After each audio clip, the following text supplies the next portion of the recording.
بسم اللہ الرحمن الرحیم۔ باب و فضل السجود، سجدے کی فضیلت کا بیان۔ سجدے کی فضیلت میں ایک بہت طویل حدیث آ رہی ہے اور اس میں مضامین مختلف طرح کے ہوں گے۔ اسی میں آپ کو ڈھونڈنا ہے کہ حدیث کے کس حصے سے سجدے کی فضیلت ثابت ہوتی ہے، اس پر آپ لوگ نظر رکھیے گا۔ بظاہر دیکھنے میں یہ حدیث تو دوسرے نوع کی ہے اور اس کا تعلق احوال قیامت سے ہے۔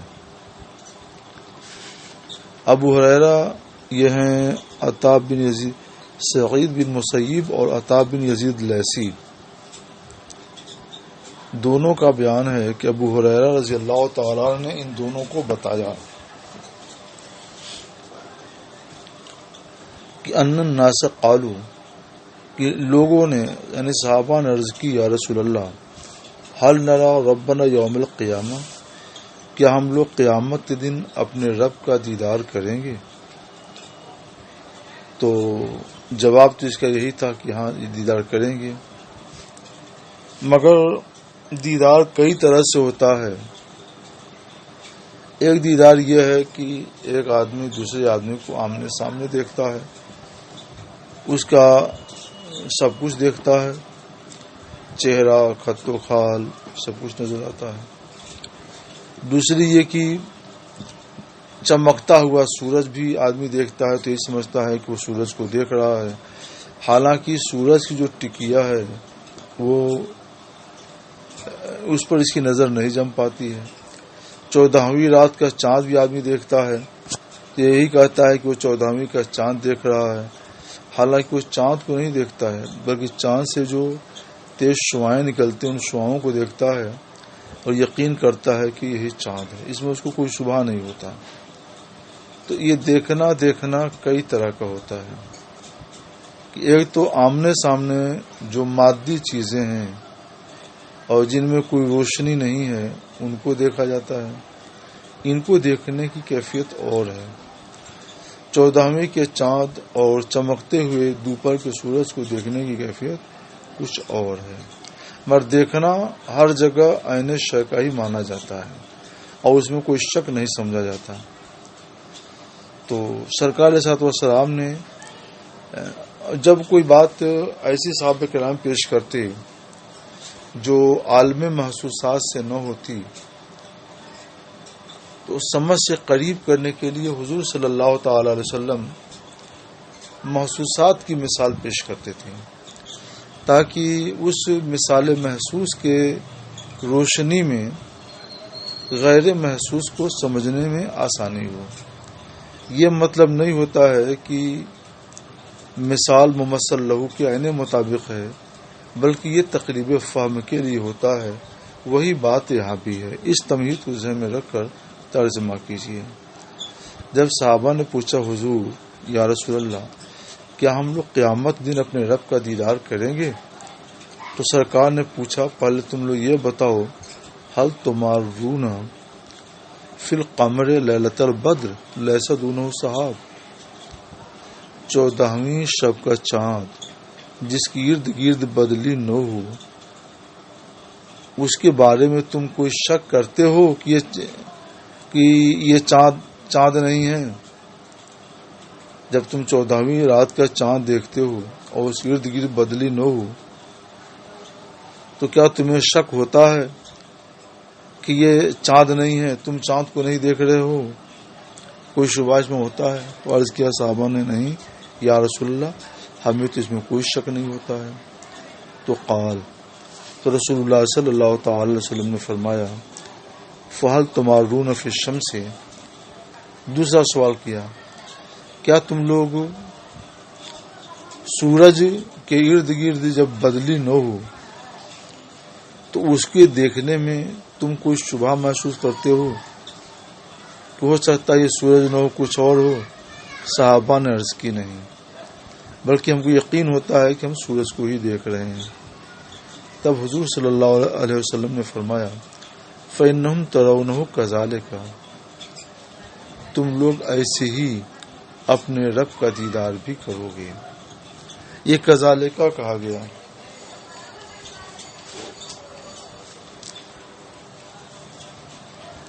ایک ہے ہاکذا اور ایک ہے کذالکا. کذالکا میں عموماً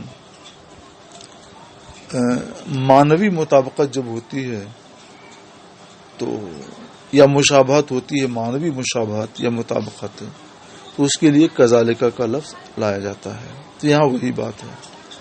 تو سرکار نے فرمایا تم لوگ ایسے ہی اپنے رب کا دیدار کرو گے.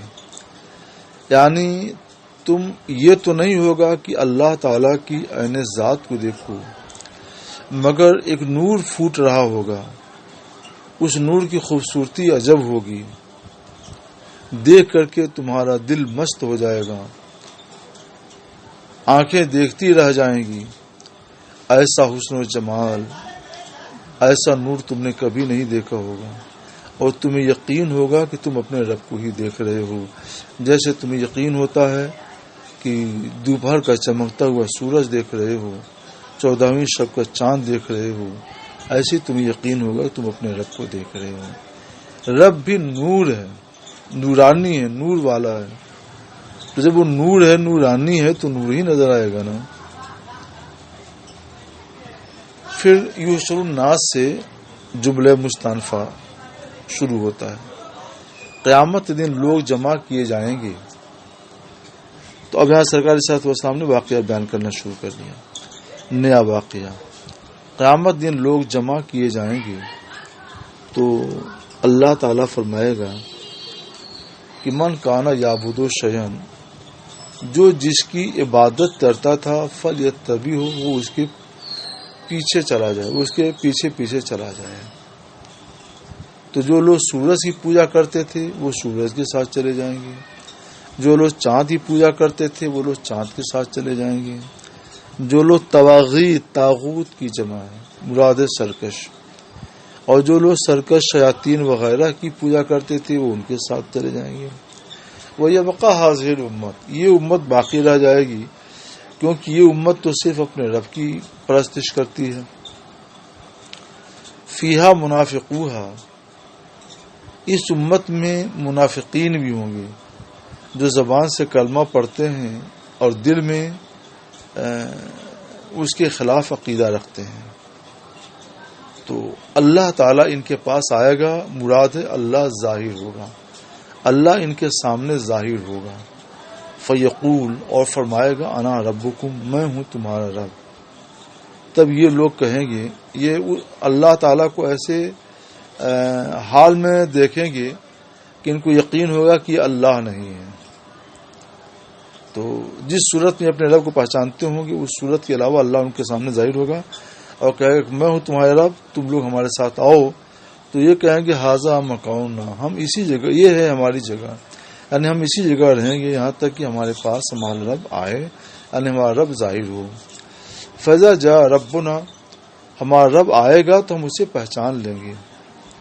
پھر اللہ عز و جل ان کے پاس آئے گا، یعنی اس صفت میں ظاہر ہوگا، شکل نہ کہنا، صورت نہ کہنا، صفت کہنا. اللہ اس صفت میں ظاہر ہوگا جس صفت میں یہ اللہ کو پہچانتے ہوں گے. تو کہے گا انا ربکم، میں ہوں تمہارا رب. تو یہ لوگ کہیں گے ہاں انت ربنا، تو ہمارا رب ہے. جب اتنی ساری بات ہو جائے گی فیدعوہم، تو اللہ انہیں بلائے گا. ویضرب الصراط بین ظہران جہنم، ظہران وہی پشت، اور صراط جس کو آپ پل صراط بولتے ہیں، اور پل صراط نصب کیا جائے گا جہنم کی پشت پر. جہنم کی پشت پر یہ ایک پل بچھایا جائے گا جو پل بال سے زیادہ باریک ہوگا اور تلوار سے زیادہ تیز ہوگا، اور اللہ فرمائے گا کہ اس سے تم لوگ گزر جاؤ. فیدعوہم، اللہ انہیں بلائے گا اور حکم ہو جائے گا کہ تم اس سے گزرو. حضور صلی اللہ علیہ وسلم فرماتے ہیں فَأَكُونُ أَوَّلَ مَن يَجُوزُ مِنَ الرُّسُلِ بِأُمَّتِهِ، میں سب سے پہلا رسول ہوں جو اپنی امت کے ساتھ اس پل کو پار کریں گے. میں پار کروں گا، میرے ساتھ میری امت بھی پار کر جائے گی. ولا یتکلم یومئذ احد الا الرسول، اور اس دن کوئی بھی اللہ سے کلام نہیں کرے گا سوائے رسولوں کے. اور رسول، کیونکہ اللہ تعالیٰ بڑے غضب میں ہوگا، اور رسول بھی کیا کلام کریں گے؟ اور رسولوں کا کلام اس دن یہ ہوگا، اللہم سلم سلم، یا اللہ سلامتی سے گزار دے، یا اللہ سلامتی سے گزار دے.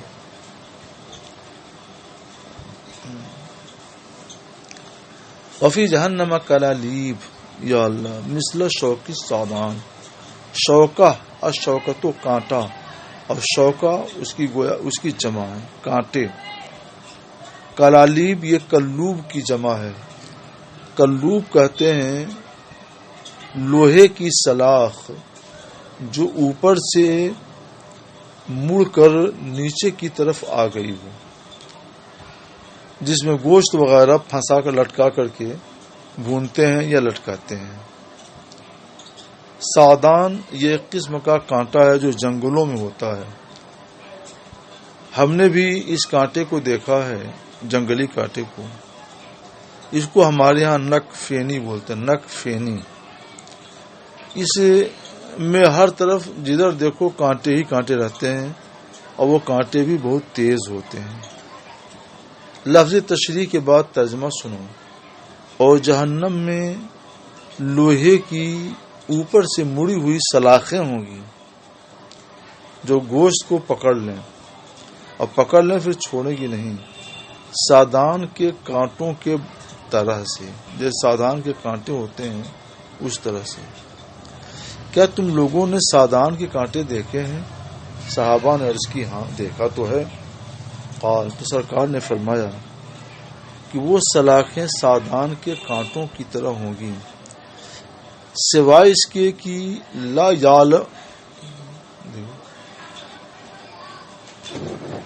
یعلم قدر اعظمھا الا اللہ، سوائے اس کے کہ وہ کانٹے کتنے بڑے ہیں اسے اللہ کے سوا کوئی نہیں جانتا.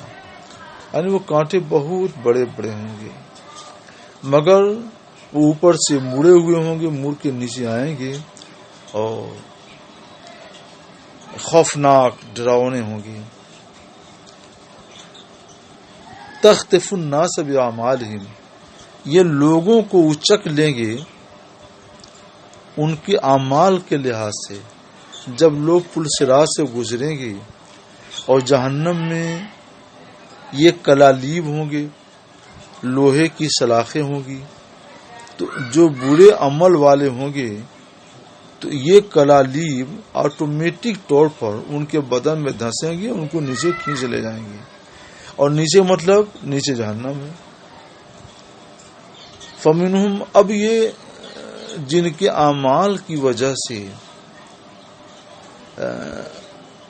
یہ کلوب لوہے کی سلاخیں ان کو جہنم میں کھینچ لے جائیں گی، تو ایسے لوگ مختلف درجے کے ہوں گے. منہم من یوبق بعملہ، یوبق بمعنی یہلک، کچھ تو وہ ہیں جو اپنے عمل کی وجہ سے ہلاک کر دیے جائیں گے. ومنہم من یخردل، تو کچھ تو جائیں گے ہلاک ہو جائیں گے، یعنی جل جائیں گے، جل کر کے راکھ. ومنہم من یخردل، یخردل معنی یقطع، اور کچھ وہ ہیں جو ٹکڑے ٹکڑے کٹ جائیں گے. ثم ینجو، یعنی ثم ینجو اللہ، پھر اللہ ان کو نجات دے گا کہ اپنے عمل کی وجہ سے وہ لوگ ان کے بد عملی کی وجہ سے یہ سلاخیں ان کو پکڑ لیں گی، وہ جہنم میں جائیں گے، اور بعد میں اللہ تبارک و جہنم جائیں گے تو جل جائیں گے، بعد میں اللہ تبارک تعالیٰ انہیں جہنم سے نکالے گا. تو پھر کیا ہوگا اس کا بیان بھی آگے آ رہا ہے. حتی اذا اراد، یہاں تک کہ جب اللہ ان لوگوں پر رحمت فرمانا چاہے گا جو لوگ اہل جہنم سے ہیں، تو اللہ فرشتوں کو حکم دے گا کہ وہ ان سب لوگوں کو جہنم سے نکال لائیں جو اللہ کی عبادت کرتے تھے. فَيُخْرِجُونَهُمْ تو یہ لوگ ان کو نکال لائیں گے. وَيَعْرِفُونَهُمْ بِآثَارِ السُّجُودِ اور ان کو سجدوں کے نشانات کی وجہ سے پہچان لیں گے. ان کو نکال لائیں گے. یہ کیسے پہچانیں گے کہ انہی کو نکالنا ہے؟ تو یہ کہہ رہے ہیں سرکار فرماتے ہیں یعرفونہم بآثار السجود، سجدوں کے نشانات کی وجہ سے ان کو پہچانیں گے کہ جن اعضاء سے آدمی سجدہ کرتا ہے وہ کل 7 اعضاء ہیں، وہ 7 اعضاء جہنم کی آگ میں جلنے سے محفوظ رہیں گے. وہ 7 اعضاء کیا ہیں؟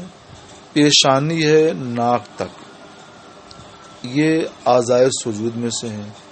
دونوں ہاتھ ہیں، دونوں ٹخنے ہیں اور دونوں قدم ہیں. تو یہ کل 7 ہوئے. دونوں قدم، دونوں گھٹنے 4، دونوں ہاتھ 6 اور پیشانی ناک تک 7. یہ 7 اعضاء ایسے ہیں جو جہنم میں جلنے سے محفوظ رہیں گے. تو یعرفونہم بآثار السجود، اس سے وہ پہچان لیں گے کہ جن کے یہ 7 اعضاء محفوظ ہیں وہ لوگ مومن ہیں، یہ لوگ اللہ کی عبادت کرتے تھے، ان کو وہ لوگ نکال لیں گے. وحرم اللہ علی النار، اللہ نے جہنم پر حرام کر دیا ہے کہ وہ سجدوں کے نشان کو، سجدوں سے مراد ہے سجدوں کی جگہوں، مواضع سجود کے نشانات کو کھائے. تو یہ 7 اعضاء محفوظ رہیں گے.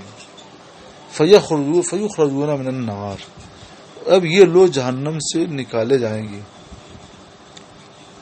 فکل ابن آدم، پھر سرکار مزید وضاحت طور پر فرماتے ہیں کہ ہر انسان تاکل النار، ابن آدم کے ہر عضو کو آگ کھا لے گی، یعنی جلا ڈالے گی، سوائے مواضع سجود کے نشان کے، کہ وہ اتنا محفوظ رہے گا.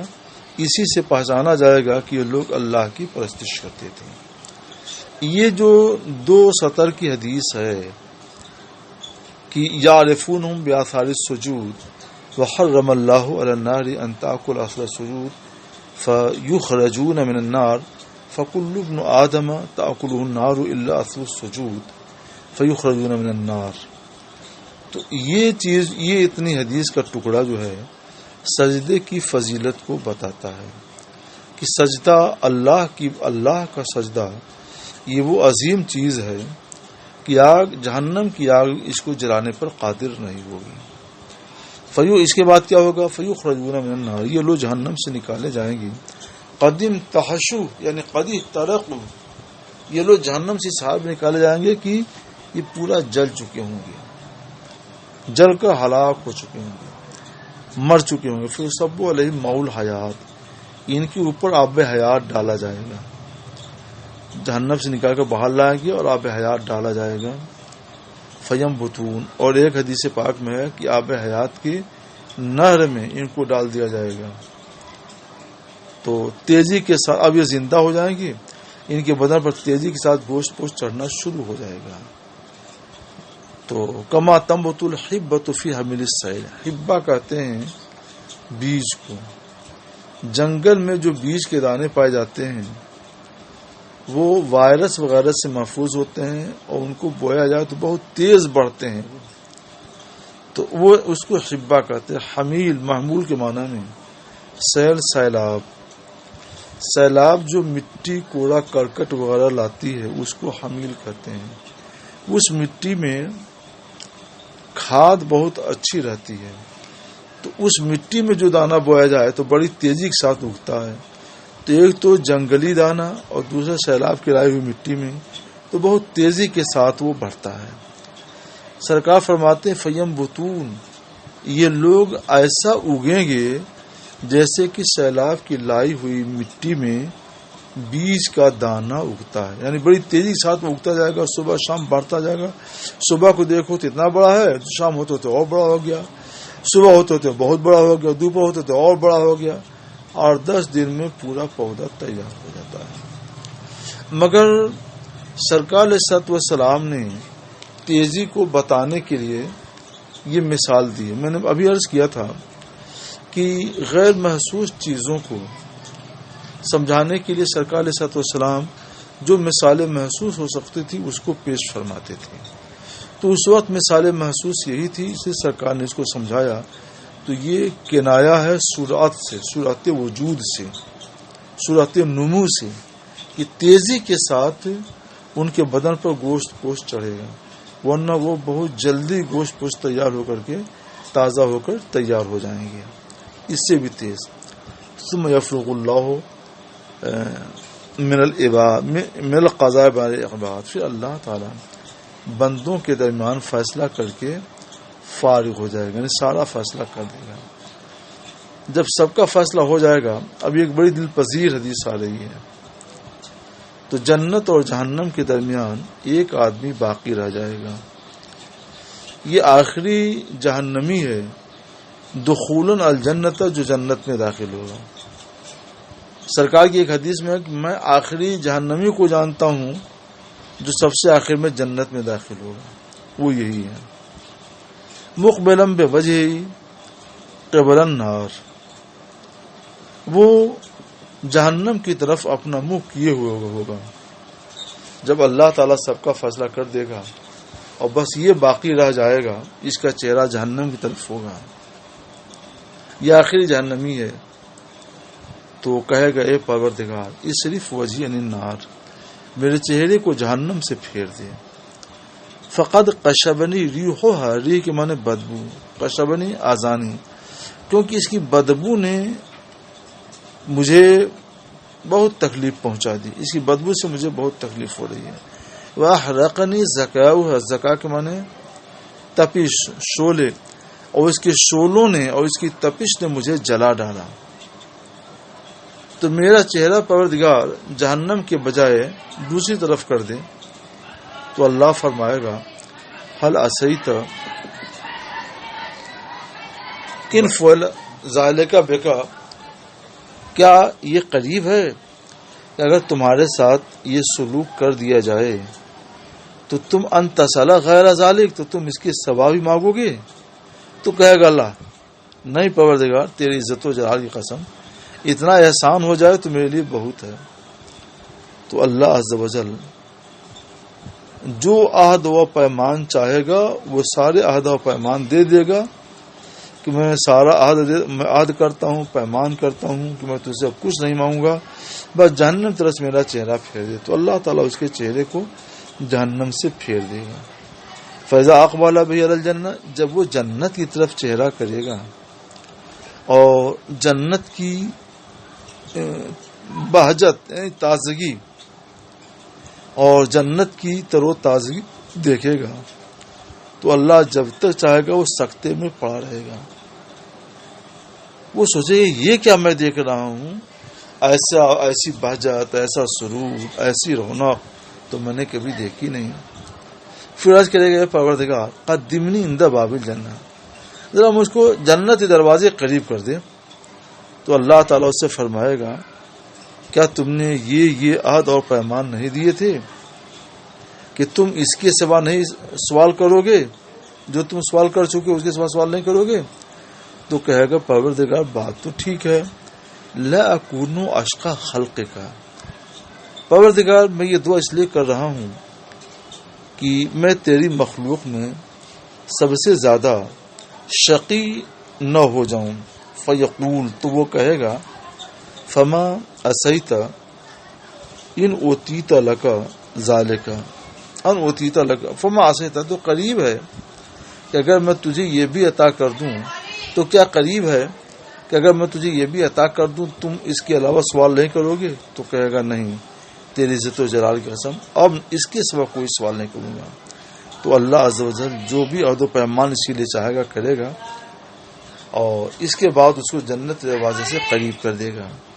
جب باب جنت کے قریب پہنچ جائے گا اور اس کی رونق دیکھے گا اور اس میں جو تازگی ہے اور جو سرور ہے وہ سب دیکھے گا، تو اللہ جب تک چاہے گا وہ سختے میں پڑا رہے گا، اور پھر کہے گا پروردگار مجھے جنت میں داخل فرما دے.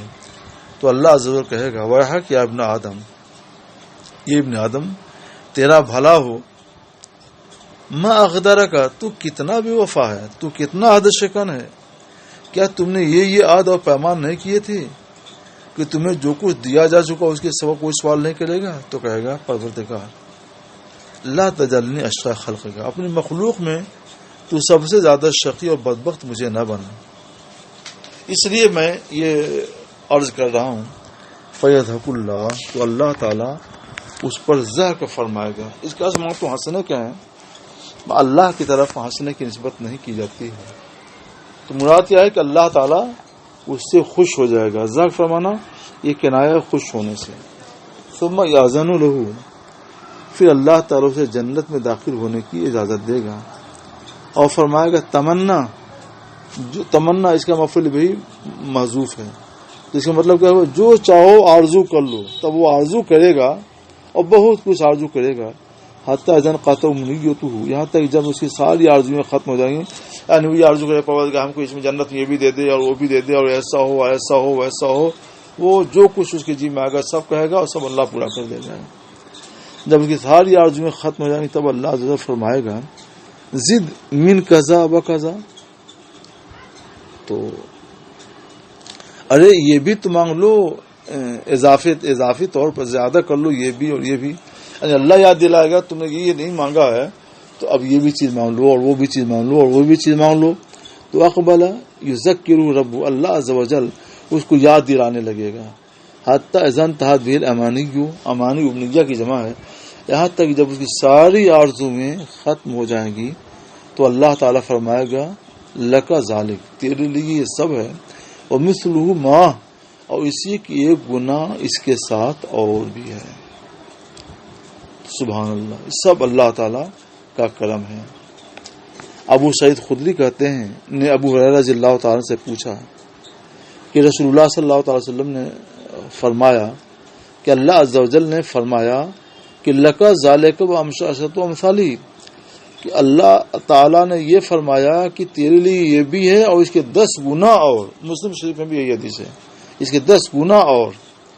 تو ابو ہریرہ نے کہا کہ اللہ محفظ ہو، مجھے رسول اللہ صلی اللہ تعالی وسلم سے یہ بات یاد نہ رہی، بس مجھ کو اتنا ہی یاد ہے کہ ذالک و مثلہ ما۔ تو ابو سعید نے کہا کہ میں نے خود سرکار سے یہ فرماتے ہوئے سنا ہے کہ ذالک لک و عشرۃ امثالہ، کہ سرکار نے فرمایا کہ تیرے لیے یہ بھی ہے اور اس کے 10 گنا اور ہے، تو بہت بڑی جنت اللہ تبارک و تعالیٰ اس کو عطا فرما دے گا۔ تو یہ بڑی، اور یہ ساری چیزیں سرکار علیہ الصلوۃ والسلام نے دنیا میں ہی بیان کر دیں، تو اس سے یہ ثابت ہوا کہ رسول اللہ صلی اللہ تعالی وسلم کو اس آخری جنتی کا بھی علم ہے جو جہنم سے نکال کر کے جنت میں داخل کیا جائے گا، اور اس سے کیا کیا سوال و جواب اللہ تعالیٰ فرمائے گا وہ سب اللہ تعالیٰ نے بیان فرما دیا۔